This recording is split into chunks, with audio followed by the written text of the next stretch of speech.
Dear student, how are you. प्रिय विद्यार्थियों, आप कैसे हो। Welcome on my YouTube channel science by N K sir. Today we will discuss about the next topic of class 12th whose name is electrical field intensity due to infinity line charges from the Coulomb's law। It means आपका जो second chapter है जिसका name है गाउसियस law and its application, उसका next point है हमारे पास कि आपकी जो इलेक्ट्रिकल फील्ड इंटेंसिटी है जिसका नेम है आपका electrical field intensity due to infinity line charges. की कहने का अर्थ है कि हमारे पास कोई भी एक आपका इन्फिनिटी क्या है लेंथ का कोई भी एक वायर है इन्फिनिटी, जिसकी हमारे पास लेंथ कितनी है ए एंड लेंथ हमारी है एल के इक्वल। जो एल है वो क्या है आपकी लेंथ ऑफ वायर की length of the wire is L which is the middle point O. कि आपका जो लेंथ का इन्फिनिटी लेंथ का वायर है उसका मिडिल पॉइंट क्या है ओ पॉइंट है। इस ओ पॉइंट से हमें क्या करना है, कोई भी आपकी एक पी पॉइंट लेना है जो आपकी क्या है स्मॉल आर डिस्टेंस पर अवेलेबल है। कि from the point O taken the another point on the P. कि आपका क्या करना है, हमें कोई भी दूसरा पॉइंट पी लेना है और पी की जो डिस्टेंस है वो ओ से कितनी है स्मॉल आर के इक्वल। अब क्या करते हैं कि हमारा जो पी पॉइंट है इस पी पॉइंट पर we have to find out the electrical field intensity. जो आपका पी पॉइंट है उस पर हमें क्या करना है, इलेक्ट्रिकल फील्ड जो इंटेंसिटी है उसकी वैल्यू को हमें कैलकुलेट करना है। तो at the first we have to take two small element on the infinity length wire. कि आपका जो लेंथ है एल लंबाई का वायर उस पर हमसे सबसे पहले क्या लेते हैं, कोई भी दो अल्पांश small element whose name is A and another is also B. आपका कोई भी दो स्मॉल एलिमेंट लेने हमें A and B. A and B smallest element है जो कहाँ है आपके इन्फिनिटी लेंथ पर। आप इसकी क्या करते हैं, जो आपका पी पॉइंट है उससे इसको मैच कर देते हैं। मैच करने के बाद क्या होगा, आपके जो सरफेस के साथ कुछ ना कुछ एंगल जनरेट होगा। अब इसी प्रकार से सेम हम क्या लेते हैं, बी पॉइंट लेते हैं। बी पॉइंट भी क्या करेगा, पी पॉइंट से आपका कुछ ना कुछ एंगल जनरेट करेगा। जो एंगल आपका क्या है थीटा है। अब थीटा बनने के बाद हमारे पास क्या होगा कि जो आपका पी पॉइंट है वहां पर आपके इसके कंपोनेंट देखेंगे कि आपका जो एलिमेंट ए है और एलिमेंट बी है उसके द्वारा बनाया गया जो एंगल है उनके आपके क्या देखने पड़ेंगे, हमें कंपोनेंट देखने पड़ेंगे। तो कंपोनेंट देखने के लिए सबसे पहले हमें क्या करना होगा कि आपका जो पी पॉइंट है और ए पॉइंट यहाँ की आपकी डिस्टेंस तो हमें मेजर करनी नहीं, लेकिन आपका कंपोनेंट देखते हैं कि ए और पी के द्वारा आपकी इलेक्ट्रिकल फील्ड जो इंटेंसिटी है उसकी वैल्यू कितनी है। सपोज करते हैं हम E1 के इक्वल है electrical field intensity due to point A equals to E. कि आपका जो ए पॉइंट है उसकी वजह से इलेक्ट्रिकल फील्ड इंटेंसिटी कितनी है E1 के इक्वल, और बी जो एलिमेंट है उसकी वजह से इलेक्ट्रिकल फील्ड इंटेंसिटी कितनी है हमारे पास E2। अब E1 एंड E2 के कंपोनेंट बनाने पड़ेंगे। सेम ही क्या होंगे, आपकी जो सरफेस है उसके साथ ये भी थीटा एंगल जनरेट करते हैं दोनों। E1 make the angle with the surface of theta and another E2 is also make the angle with the surface is also theta. Now we take the component of E1 and E2। E1 component क्या होंगे, along the direction of X axis, तो E1 cos theta according to its perpendicular होने के लिए क्या होगा E1 sin theta. अब यहाँ से E2 की वजह से इलेक्ट्रिकल फील्ड इंटेंसिटी कितनी होगी हमारे पास, इधर का component same E2 cos theta और इधर परपेंडिकुलर क्या होगा E2 sin थीटा। अब E1 E2 sin थीटा हो गया, E1 sin theta and E2 sin theta. तो रिजल्टेंट जो हमारे पास इलेक्ट्रिकल फील्ड इंटेंसिटी आएगी, इट मींस कहने का अर्थ है कि हमारे पास जो रिजल्टेंट इलेक्ट्रिकल फील्ड इंटेंसिटी है, इलेक्ट्रिकल फील्ड इंटेंसिटी कितनी होगी E total. It means E1 cos theta plus में E2 cos थीटा के इक्वल। ये हमारे पास क्या होंगी, रिजल्टेंट इलेक्ट्रिकल फील्ड इंटेंसिटी होगी किसके equal, E1 cos theta plus में E2 cos थीटा के equal.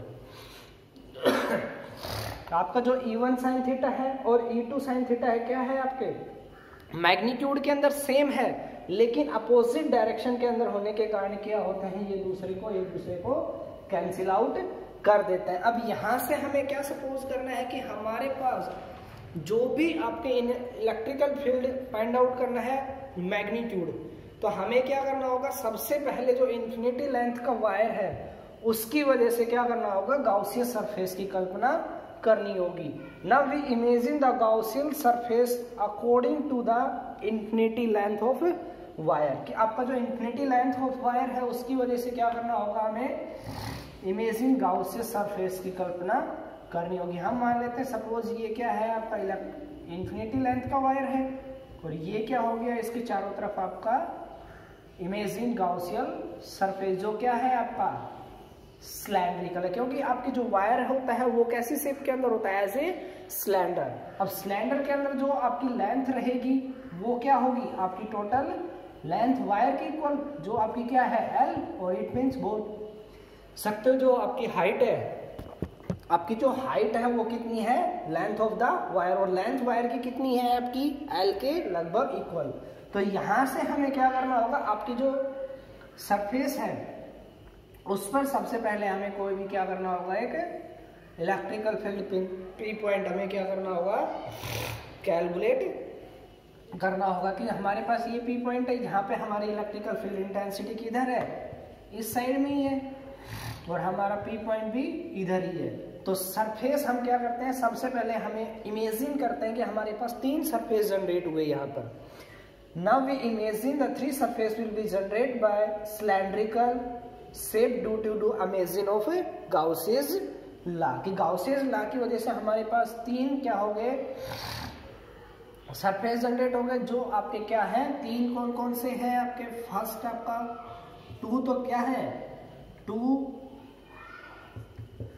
2 shape is circular, plus में 1 क्या है आपकी सिलेंड्रिकल।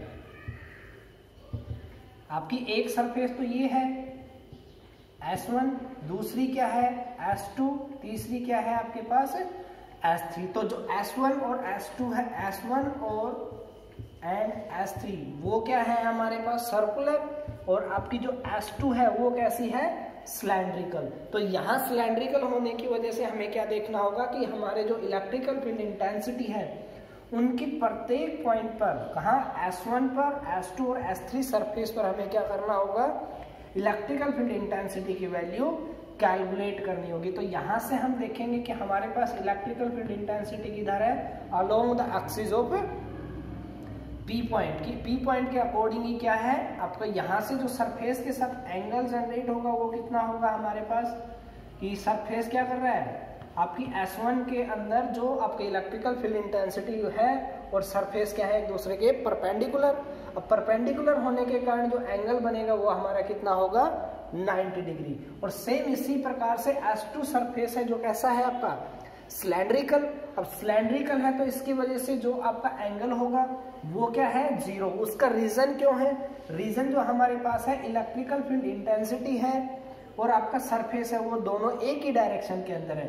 तो यहाँ से हमारे पास जो थीटा रहेगा वो कितना होगा 0 डिग्री के लगभग इक्वल। थर्ड केस के अंदर S1 सरफेस के लिए electrical field intensity along the direction और आपका जो सरफेस है वो क्या करेगा 90 डिग्री का एंगल भी जनरेट करेगा। ये हमारे पास क्या होती है पूरा टोटली ऐसे भी क्या करते हैं हम कि गाउसियन सरफेस की कल्पना करते हैं। We imagine a Gaussian surface according to the infinity length of whose length is L, की जो L लंबाई का हमारे पास वायर है उसकी वजह से हमारे पास क्या किया हमने सिलेंड्रिकल जो आपकी शेप है वो जनरेट कर ली, गाउसियन सरफेस जनरेट कर लिया।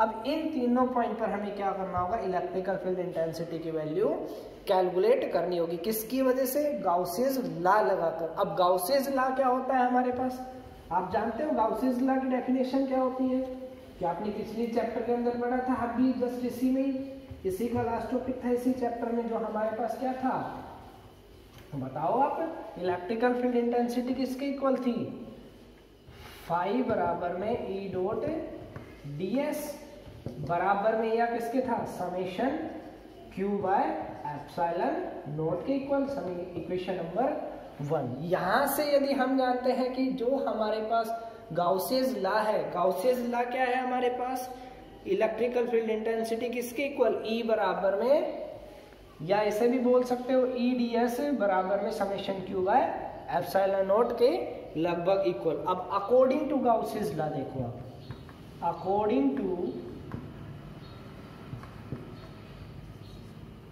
गाउसेस लॉ, गाउसेस लॉ देखेंगे अब किसके लिए, सरफेस S1, S2 और S3 के लिए। वहां से हमारे पास close integral of surface S1 बराबर ई डॉट ds प्लस में second surface S2 close integral of E dot ds plus में थर्ड सरफेस S3 बराबर में ई डॉट ds बराबर में summation q by epsilon naught के लगभग इक्वल। क्योंकि हमने ये क्यों किया है कि हमारे पास सरफेस कितनी है, S1, S2 और S3। इसके लिए हमें क्या किया है, हमने अलग अलग सरफेस के लिए हमें इलेक्ट्रिकल फील्ड इंटेंसिटी कैलकुलेट कर दी, और कैलकुलेट करने के बाद हमने क्या किया, तीनों को एडिटिंग कर दी है।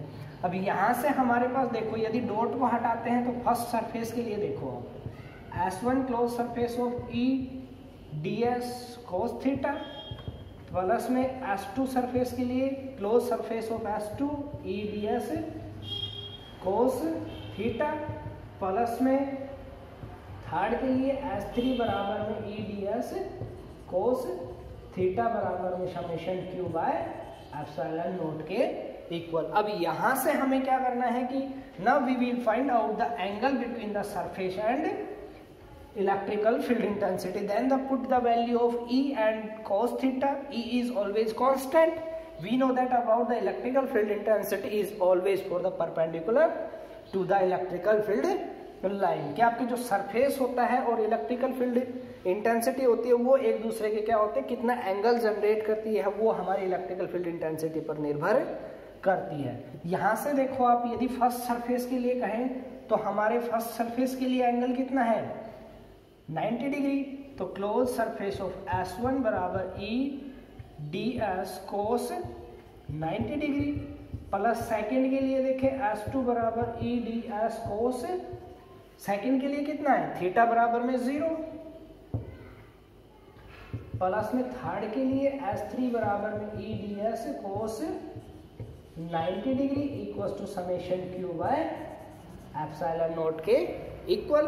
अब यहां से हमें देखना होगा cos 90 की वैल्यू कितनी होती है हमारे पास, equals to always 0, cos 0 is always 1 and cos 90 is always 0। तो ये हमारे पास 0, ये थर्ड टर्म्स भी 0। तो हम S1 और S3 जो सरफेस है उसके लिए इलेक्ट्रिकल फील्ड इंटेंसिटी की वैल्यू कितनी हो गई, ऑलवेज 0। तो रिमेनिंग क्या रह गया हमारे पास, क्लोज सरफेस ऑफ S2 बराबर E ds बराबर में समेशन q अपॉन में एप्सिलॉन नॉट के इक्वल। अब electrical field intensity is always constant, तो it means E2 is taken out from the infinite आपका इंटीग्रल S2 बराबर में ds equals to summation q by epsilon naught. अब second जो surface है वो आपका कैसा है, second surface is always cylindrical, whose surface, उसका सरफेस कितना रहेगा सिलेंड्रिकल का, बताओ आप। सिलेंड्रिकल जो सरफेस होता है, surface of cylinder, surface of cylinder कि आपका जो सरफेस का सिलेंडर कितना होता है हमारे पास, 2 पाई r h, और h क्या है हमारे पास, टोटल लेंथ। तो it means 2 pi r l के इक्वल। ये यहाँ पुट वैल्यू करो आप, E multiply by 2 pi r l divided by summation q by epsilon naught. अब linear charge density, it means जो आपका वायर है वो कैसा है, एज ए लीनियर। तो लीनियर की वजह से, आपकी लीनियर चार्ज डिस्ट्रीब्यूशन की वजह से हमारे पास समेशन q की वैल्यू कितनी आती है, लीनियर चार्ज डिस्ट्रीब्यूशन की, लीनियर चार्ज डिस्ट्रीब्यूशन की वजह से हमारे पास जो लैम्ब्डा है उसकी वैल्यू क्या होती है, हमने पढ़ी थी पिछले टॉपिक के अंदर, क्या होती है, लैम्ब्डा बराबर में summation Q by epsilon not, नहीं समेशन क्यू बाय डीएल के इक्वल या एल के इक्वल, या इसे लैम्ब्डा बराबर में समेशन क्यू बाय एल के इक्वल भी बोल सकते हैं। यदि हम क्रॉस मल्टीप्लाई करें तो वहां से हमारे पास समेशन क्यू कितना आ जाएगा, लैम्ब्डा इंटू डीएल के इक्वल। ये वैल्यू आप कहाँ पुट करो, यहाँ पुट कर दो आप इसके अंदर। इक्वेशन नंबर सेकंड से इक्वेशन थर्ड के अंदर आप क्या करो, वैल्यू को पुट कर दो। तो E multiply by 2 pi R L equals to lambda into L upon में एप्सिलॉन। अब L से L कैंसिल आउट, तो E multiply by 2 pi R equals to lambda by epsilon naught. और यदि हम E की वैल्यू निकालना चाहें तो यहाँ से E हमारे किसके इक्वल हो जाएगा, E बराबर में लैम्ब्डा अपॉन में 2 पाई आर इंटू में एप्सिलॉन नोट के लगभग इक्वल। कि यहाँ से हमारे पास क्या होता है कि आपकी जो इलेक्ट्रिकल फील्ड इंटेंसिटी है वो सबसे पहले देखेंगे हम गाउसियन लॉ से। गाउसियन लॉ से हमारे पास क्या होता है, ई फाई बराबर E dot D S equals to summation Q by epsilon naught के इक्वल। और according to Gaussian law for accord from each surface, प्रत्येक सरफेस के लिए जो हमारे पास गाउसियन लॉ क्या होगा, सबसे पहले हम सरफेस के साथ एंगल देखेंगे। अब एंगल कैसे देखा जाएगा, जो इलेक्ट्रिकल फील्ड इंटेंसिटी है वो सरफेस के साथ किस प्रकार से एंगल जनरेट कर रही है। अब S1 बराबर E dot D S plus S2 बराबर E dot D S plus S3 E D S summation Q by epsilon naught. तो वहां से हमारे पास जो फर्स्ट सरफेस के साथ एंगल 90 डिग्री, सेकेंड के लिए सरफेस हमारे पास 0, थर्ड के लिए सरफेस हमारे पास फिर से 90 डिग्री, तो equals to summation Q by epsilon naught. तो यहाँ से हमारे पास क्या हो जाएगा, समेशन कोस 90 की वैल्यू 0 और कोस 1 की value is always, cos 0 is always 1। तो यहाँ से second surface only remaining, second surface हमारे पास क्या बचेगा, only summation of Q upon में epsilon naught equals to close integral of E dot ds।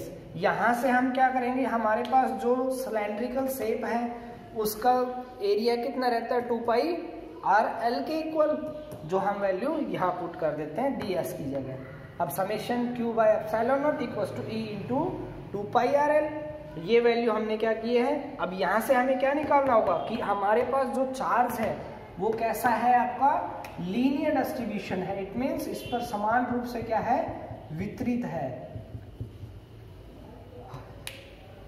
समान रूप से वितरित होने के बाद क्या होगा, लीनियर चार्ज डेंसिटी का फॉर्मूला लगाएंगे, जो हमारे पास कितना होता है, लैम्ब्डा बराबर में समेशन क्यू बाय डीएल के इक्वल। तो ये हमारे पास समेशन क्यू कितना आ जाएगा, लैम्ब्डा इंटू एल के इक्वल। तो ये वैल्यू आप यहाँ पुट कर दो, ई इंटू में 2 pi R L equal to L into lambda upon में एप्सिलॉन नॉट। अब एप्सिलॉन नॉट एल से L cancel out, E into में 2 पाई आर अपॉन में लैम्ब्डा बाई एल के इक्वल। तो E बराबर में कितना हो जाता है हमारे पास, E इक्वल्स टू कितना प्राप्त हो गया, E बराबर लैम्ब्डा अपॉन में 2 पाई आर इंटू में एप्सिलॉन। यदि मैं यहाँ से कहूँ कि electrical field directly proportional to length, हमारे पास एक ये रिलेशनशिप है, रिलेशनशिप 1, और सेकंड में कहूँ कि E इनवर्सली 1 अपॉन आर के इक्वल, ये हमारे पास सेकंड रिलेशनशिप है। तो यहाँ से यदि हम ग्राफ फ्लोट करना चाहें किस किस के बीच, E और लैम्ब्डा, क्योंकि E और लैम्ब्डा क्या है, दोनों एक दूसरे के कांस्टेंट, लैम्ब्डा हमेशा कांस्टेंट, तो कांस्टेंट होगा तो लगातार हमारे पास ग्राफ स्ट्रेट लाइन प्राप्त होगी। और यदि सेकंड कहूँ कि हमारे पास E और 1/r के बीच आपका ग्राफ कैसा होगा, इनवर्सली प्रोपोर्शनल है, तो इसलिए हमारे पास पैराबोलिक ग्राफ प्राप्त होता है। हमारे पास नेक्स्ट टॉपिक आता है जिसका नेम है electrical field intensity due to infinity uniformly charge non conducting sheet. Same है, वहां पर हमारे पास क्या था, इंफिनिटी क्या था, वायर था, और यहाँ पर हमारे पास क्या है, uniformly charge non conducting sheet. It means हमारे पास ये ध्यान रखना होगा कि हमारे पास जो ये है ये कैसा है, uniformly charge non conducting seat है। इट मीन्स कहने का अर्थ है हमारे पास कोई भी एक सीट है जो कैसी है, इन्फिनिटी है। इट मीन्स इसकी जो लंबाई है वो आपकी कितनी है, इन्फिनिटी है। अब इसकी वजह से हमारे पास क्या करना है, इलेक्ट्रिकल फील्ड इंटेंसिटी की वैल्यू हमें पी पॉइंट है वहां पर हमें कैलकुलेट करनी होगी। अब यूनिफॉर्मली चार्ज डिस्ट्रीब्यूशन है, इट मीन्स इसके अंदर जो चार्ज डिस्ट्रीब्यूशन रहेगा वो कैसा होगा, इसके अंदर ही पूरा डिस्ट्रीब्यूशन रहता है। यूनिफॉर्मली है तो इट मीन्स इसका चार्ज आपका नॉन कंडक्टिंग है, बाहर से किसी प्रकार का कोई भी चार्ज नहीं है, तो आपका टोटल जो चार्ज रहेगा वो इस सीट के अंदर ही हम ऑब्जर्व कर सकते हैं। अब इसका जो सीट का मिडिल पॉइंट रहेगा, मिडिल पॉइंट ओ, अब मिडिल पॉइंट से हमें क्या करना है कि आपका कोई भी एक पी पॉइंट लेना है। अब पी पॉइंट है वो मिडिल पॉइंट ओ से डिस्टेंस कितनी है उसकी, स्मॉल आर के लगभग इक्वल है, जहां हमें पी पॉइंट पर क्या करना है, इलेक्ट्रिकल फील्ड इंटेंसिटी की वैल्यू फाइंड आउट करनी है। अब इलेक्ट्रिकल फील्ड इंटेंसिटी की वैल्यू फाइंड आउट करने के लिए हमें क्या करना होगा वहां से, अब सबसे पहले तो हम क्या करेंगे, जब भी आपकी सीट है उस सीट के ऊपर दो कोई भी क्या करते हैं हम इमेजिन स्मॉल एलिमेंट के कोई भी दो क्या करते हैं एलिमेंट को सपोज करते हैं। We suppose that two element on the sheet, first is this, एक तो ये है आपके पास और एक क्या है आपके पास ये अवेलेबल, दो स्मॉल एलिमेंट हो गए हमारे पास। इन दोनों को क्या करते हैं हम पी पॉइंट सर मैच कर देते हैं, जो सरफेस के साथ क्या करती है, एंगल जनरेट करती है, कितना आपका थीटा। और सेम इसी प्रकार से दूसरा एलिमेंट है, ये भी सरफेस के साथ थीटा एंगल जनरेट, जो पॉइंट लिए हैं स्मॉल एलिमेंट वो हम क्या करते हैं, सपोज ए एंड बी है। अब ए एंड बी जो ये पॉइंट है उसकी लेंथ कितनी है हमारे पास, टोटल एल के लगभग इक्वल। ये हमारे पास जो लेंथ है उसकी लेंथ कितनी रहेगी हमारे पास, एल के लगभग इक्वल। तो यहां से हमें पहले देखना होगा ए जो स्मॉल एलिमेंट लिया है उसके कारण जो आपकी क्या रहेगी, इलेक्ट्रिकल फील्ड इंटेंसिटी वो इस साइड रहेगी, जिसकी वैल्यू क्या है आपकी E1 आउटसाइड के अंदर। सेम इसी प्रकार से आपका बी पॉइंट है उसके लिए इलेक्ट्रिकल फील्ड इंटेंसिटी की वैल्यू E2 प्राप्त होगी। और सरफेस के साथ क्या करेंगे, ये कुछ ना कुछ एंगल जनरेट करेंगे और एंगल की जो वैल्यू है वो कितनी रहेगी आपकी, थीटा के लगभग इक्वल। तो यहां से हम रिजल्टेंट देखें, हम कंपोनेंट देखने होंगे तो E1 की वजह से कंपोनेंट क्या होगा हमारे पास, E1 cos थीटा, और इसके परपेंडिकुलर क्या होगा हमारे पास, E1 sin थीटा। सेम इसी प्रकार से E2 की वजह से कितना होगा, E2 cos थीटा, और इसके परपेंडिकुलर क्या होगा, E2 sin थीटा। अब E2 sin थीटा हो गया और E1 sin थीटा हो गया।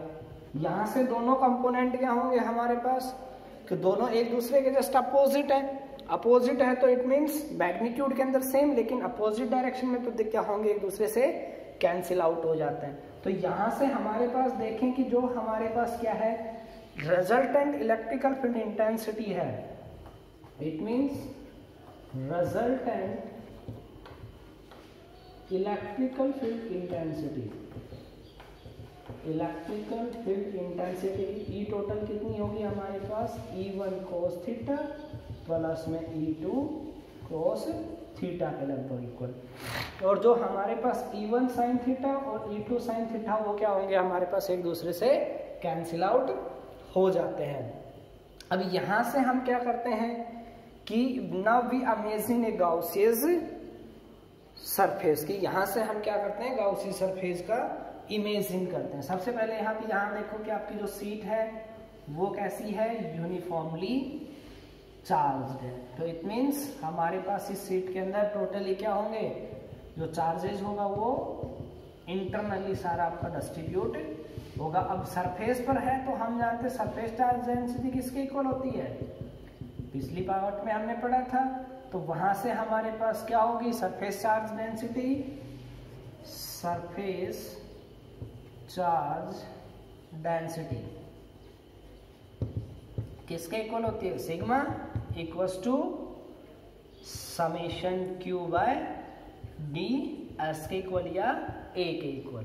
तो हम यहाँ क्या करते हैं, समेशन डी के डी एस के लगभग इक्वल ले लेते हैं। ये इक्वेशन नंबर हमारी फर्स्ट। अब यहाँ हमें सब क्या करना होगा, जो आपकी सीट है उस सीट की वजह से हमें गाउसियन सरफेस की कल्पना करनी होगी। सरफेस हम सीट है, जब सीट को क्या करेंगे, फोल्ड किया जाता है, तो फोल्ड करने के बाद हमारे पास क्या होता है, सीट होती है वो एक सिलेंडर के फॉर्म के अंदर कन्वर्ट हो जाती है। ये हमारे पास क्या हो गई, इमेजेस गाउसियन सरफेस हो गई, जो सीट के अंदर, जो सिलेंडर के अंदर क्या हो गई, कन्वर्ट। अब कन्वर्ट होने के बाद हमारे पास एक तो सरफेस S1, एक हमारे पास S2 और एक हमारे पास S3। ये हमारे पास तीन क्या हो गए, सरफेस हो गए। अब सरफेस तीन होने के बाद तो क्या क्या होंगे हमारे पास, कि आपका जो सिलेंड्रिकल शेप है उसके अंदर क्या होंगे, आपके शेप मिलेंगे। शेप मिलने के बाद हमें क्या होगा, net resultant electrical field intensity की वैल्यू कैलकुलेट करनी होगी। तो यहां से यदि मैं कहूं कि अकॉर्डिंग टू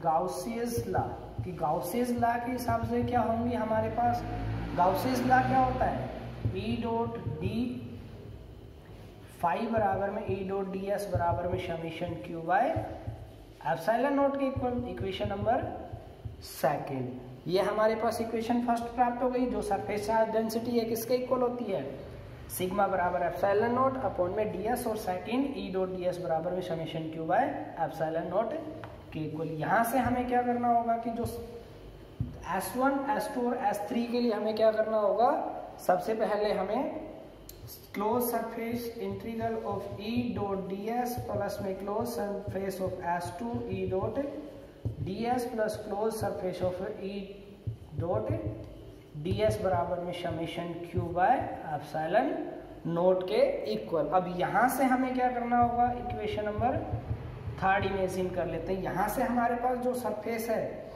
वो आपका कितना इलेक्ट्रिकल फील्ड इंटेंसिटी के साथ एंगल जनरेट कर रहा है। तो हमारे पास जो सरफेस S1 है वो भी क्या है, इधर सेम इलेक्ट्रिकल फील्ड इंटेंसिटी के कारण है, डायरेक्शन में सेम है। तो यहाँ से हमारे पास जो थीटा रहेगा उसकी वैल्यू 0। सेकंड है वो हमारे पास कितना, 90 डिग्री का, और S3 है उसके लिए भी थीटा हमारे पास कितना होगा, 0 के लगभग प्राप्त होता है। तो यहाँ से हम देखो कि इसके लिए डॉट हटाएंगे तो क्या होगा, close integral of S1 E ds cos 0 plus में सेकंड के लिए कितना है 90 degree, E ds cos 90 plus में थर्ड के लिए E ds cos 0 equals to summation Q by epsilon naught के लगभग इक्वल। तो यहाँ से यदि cos 0 की वैल्यू हम जानते हैं 1 के लगभग equal, cos 90 always 0, cos 0 is always 1। तो यहाँ से क्या हो जाएगा, equals to summation of S1 E ds plus में summation of S3 E ds बराबर में summation Q by epsilon naught के इक्वल। ये हमारे पास इक्वेशन 4। यहाँ से हमें क्या करना होगा कि जो हमारे पास इलेक्ट्रिकल फील्ड इंटेंसिटी S1 और S3, यहाँ से देखो हमारे पास जो सरफेस रहेगा वो सरफेस कितना होगा कि S1 और S3 के लिए जो टोटल रिजल्टेंट होगा वो हमारे पास कितना होगा, S1 ds बराबर में S3 ds equals to always S के लगभग इक्वल। क्योंकि हमारे पास जो सरफेस है S1 और S3 की वो दोनों क्या है, सेम है, और उसकी वैल्यू कितनी है हमारे पास, S के लगभग इक्वल है। ये दोनों वैल्यू आप यहाँ पुट कर दो।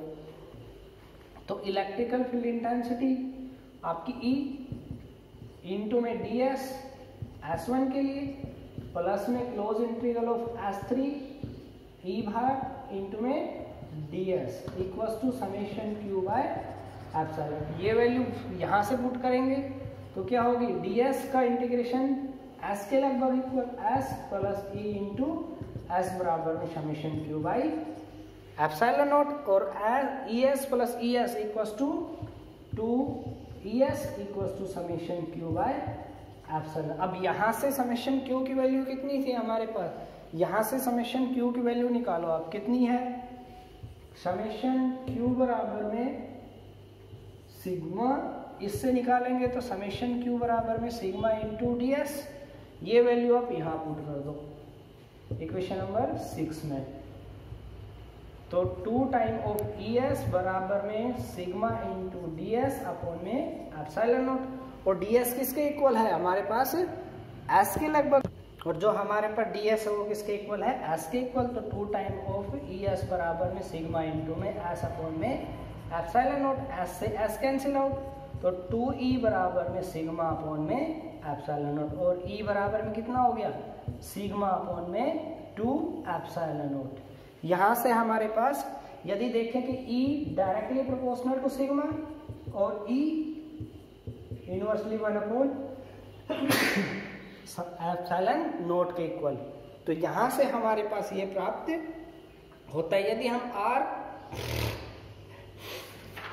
यदि हम यहाँ से देखना चाहें तो हमारे पास E तो है ही नहीं, तो इट मीन्स E और समेशन के बीच में ग्राफ देखना चाहें, E और समेशन Q, तो वो क्या होगा, आपके पास स्टेट प्राप्त होता है, जबकि E और एप्सिलॉन के बीच में प्राप्त होगा तो वो भी कैसा प्राप्त होगा हमारे पास, ऑलवेज स्टेट, क्योंकि E एप्सिलॉन नॉट और समेशन सिग्मा Q ये क्या है, दोनों एक दूसरे के कांस्टेंट है, तो उनके बीच में ग्राफ होता है वो हमेशा ऑलवेज स्ट्रेट लाइन प्राप्त होता है। तो फिर से हम देखने की करते हैं कि इलेक्ट्रिकल जो फील्ड यूनिफॉर्म चार्ज जो कंडक्टिंग सीट की वजह से देखते हैं, तो वहां से हमारे पास सबसे पहले हम क्या करेंगे, जो आपकी uniformly charge non conducting seat है उसके लिए क्या करेंगे, इमेजिन गाउसियस सरफेस करेंगे। अब गाउसियस सरफेस है तो वहां से हमारे पास क्या होगा, 3 सरफेस प्राप्त होंगे। 3 सरफेस में आपके पास 2 क्या है, आपके सर्कल है, और एक क्या है हमारे पास, 2 तो सर्कल प्राप्त हो जाते हैं और एक हमारे पास क्या प्राप्त होता है, कर्व सरफेस होते हैं, जो हमारे पास जैसे सर्कुलर होते हैं। अब इनको क्या करते हैं, एंगल देखते हैं, इलेक्ट्रिकल फील्ड इंटेंसिटी की किस साइड है, और इलेक्ट्रिकल फील्ड इंटेंसिटी देखेंगे तो वहां पर हमें एंगल भी देखना होगा। एंगल S1 के लिए कितना है, थीटा, S3 के लिए भी कितना है, थीटा, S2 के लिए कितना है हमारे पास 90 डिग्री, क्योंकि इलेक्ट्रिकल फील्ड इंटेंसिटी वो क्या है आपकी यूनिफॉर्मली फॉरवर्ड डायरेक्शन के अंदर है या एक्स एक्सिस के अंदर है। तो इसलिए हम क्या करेंगे, अकॉर्डिंग टू गाउसियस लॉ लगाएंगे। गाउसियस लॉ लगाने के बाद क्या होता है, फाई बराबर E डॉट ds बराबर summation Q by epsilon naught के equal. Second number equation, third से क्या करेंगे, तीनों सरफेस का एडिटिंग कर देंगे, S1, S2 और S3 की, तो वहां से हमारे पास क्या हो जाएगा, summation Q by epsilon naught के इक्वल। यहाँ से एंगल हटाएंगे तो फर्स्ट सरफेस पे एंगल 0, सेकंड के लिए 90, थर्ड के लिए 0, तो equals to summation Q by epsilon naught के इक्वल। यहाँ फर्स्ट थीटा बराबर cos 0 1, cos 90 0, cos 0 ऑलवेज 1, ये वैल्यू हो। और DS1 और S3 के लिए सरफेस क्या है, दोनों सेम, तो वहां से DS बराबर S के इक्वल हो गया, ये वैल्यू है यहाँ पुट कर दी, ES प्लस में ES equals to summation Q by epsilon naught के इक्वल। और यहाँ से 2 time of ES plus ES 2 time of ES equals to always summation Q by epsilon naught. और सरफेस चार्ज डेंसिटी से क्या होता है, सिग्मा बराबर में समेशन Q बाय DS, और डी समेशन Q बराबर में सिग्मा इंटू DS के लगभग इक्वल हमारे पास प्राप्त हो। ये वैल्यू आप यहाँ पुट करें तो 2 टाइम ऑफ ES इंटू में सिग्मा इंटू S अपॉन में एप्सिलॉन नॉट। यहाँ से आपका क्या हो गया, S से S कैंसिल आउट, तो क्या बच गया 2 टाइम ऑफ E अपॉन में सिग्मा अपॉन में एप्सिलॉन नॉट। तो वहां से E बराबर में क्या हो गया, सिग्मा अपॉन में 2 एप्सिलॉन। तो यहाँ पर जो हमारे पास मेन निकल के आता है कि E और सिग्मा और एप्सिलॉन नॉट के बीच में जो हमारे पास ग्राफ कैसे प्राप्त होते हैं, always straight line. I hope that you have understand these 2 topics very well. Thank you. Have a nice day. Okay, goodbye.